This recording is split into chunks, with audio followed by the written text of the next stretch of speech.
తమిళనాడు వెళ్దాం. తమిళనాడులో పాలిటిక్స్ ఇటు సినీ నటి త్రిష చుట్టూనే తిరుగుతున్నాయి. సినీ నటి త్రిషపై ఇండైరెక్ట్ కమెంట్స్ వివాదంలో అరెస్ట్ అయిన డిఎంకే నేత ఉదయనిధి స్టాలిన్ బెయిల్ పై రిలీజ్ అయ్యారు. విజయ్ ప్రభుత్వంపై తీవ్ర స్థాయిలో ఫైర్ అయ్యారు. కావేరీ జలాల సమస్య నుంచి ప్రజల దృష్టిని మళ్లించేందుకే తన ప్రసంగాన్ని ఎడిట్ చేసి తప్పుడు ప్రచారం చేశారని, టీవీకే ప్రభుత్వం ఒక సర్కార్ కంపెనీలా మారిందని విమర్శించారు. ఇలాంటి చర్యలతో తమ గొంతు నొక్కలేరని ఉదయనిధి స్పష్టం చేశారు. ఇదే అంశంపై మోర్ డీటెయిల్స్ మా ప్రతినిధి ఉమాశంకర్ అందిస్తారు.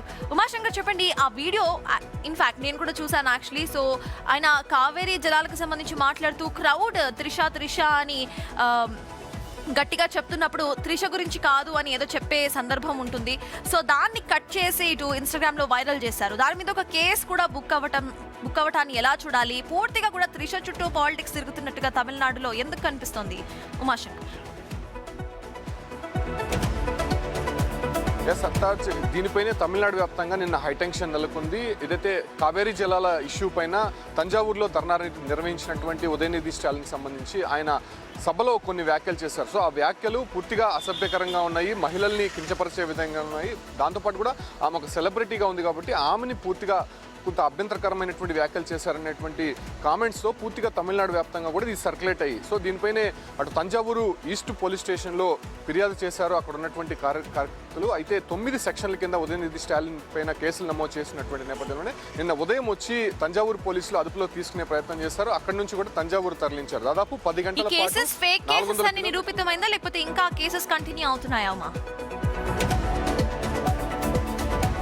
సత్తాజ్ 10 సెక్షన్ల కింద కేసు నమోదు చేశారు కాబట్టి ప్రస్తుతం నిన్న మధ్యాహ్నం జరిగినటువంటి హైకోర్టులో అత్యవసర విచారణకు సంబంధించి స్టేషన్ బెయిల్ ఇచ్చి పంపించాలని చెప్పి కూడా హైకోర్టు ధర్మాసనం ఆదేశాలు ఇచ్చింది. కాబట్టి ఆ రకమైనటువంటి విచారణ జరిపి తంజావూరులో నిన్న రాత్రి ఉదయనిధి స్టాలిన్ని విడిచిపెట్టారు. అయితే ఉదయనిధి స్టాలిన్ ఒకటే చెప్తున్నారు, ఇవాళ అసెంబ్లీ బడ్జెట్ సమావేశాలు జరగబోతున్నాయి. సో ఈ కారణంగానే కావేరీ జలాల ఇష్యూ పైన తాను లేవనెత్తేటువంటి ప్రశ్నలకు టీవీకే దగ్గర సమాధానం లేనటువంటి కారణంగానే ఈ రకమైనటువంటి అరెస్టులు చేస్తున్నారని చెప్పి కూడా ఓవైపు డిఎంకే ఇప్పటికే ప్రశ్నిస్తోంది. దాంతోపాటు కూడా టీవీకే చెప్తోంది మొదటి నుంచి కూడా త్రిషాని టార్గెట్ చేస్తూనే ఇండైరెక్ట్ గా విజయ్ని ఈ రకమైనటువంటి టార్గెట్ చేస్తున్నారని కూడా చెప్తున్నారు. మొత్తం మీద హై టెన్షన్ వాతావరణం నడుమ నిన్నంతా కూడా ఉదయనిధి స్టాలిన్ అరెస్టు విడుదల జరిగింది. ఈ రోజు అసెంబ్లీ బడ్జెట్ సమావేశంలో ఏం జరగబోతుందో అనేది విషయాలపైన కూడా కొంత సందిగ్ధత కంటిన్యూ అవుతుంది. Thank you Umashankar. అక్కడ జరిగిన సందర్భం వేరు, దాన్ని కట్ చేసి ఇటు ట్రోల్ చేయడము, స్ప్రెడ్ చేయడము వేరుగా జరిగింది. ఆ తర్వాత అనేక కేసులు బుక్ అయ్యాయి. రైట్ నౌ 10 సెక్షన్స్ కింద ఉదయనిధి స్టాలిన్ పై కేసెస్ బుక్ అయ్యాయి. హైకోర్టులో నిన్న అత్యవసర బెయిల్ పైన బయటకు వచ్చారు. మనం చూద్దాం ఈ కేసుకు సంబంధించి ఎటువంటి అప్డేట్స్ వస్తాయో.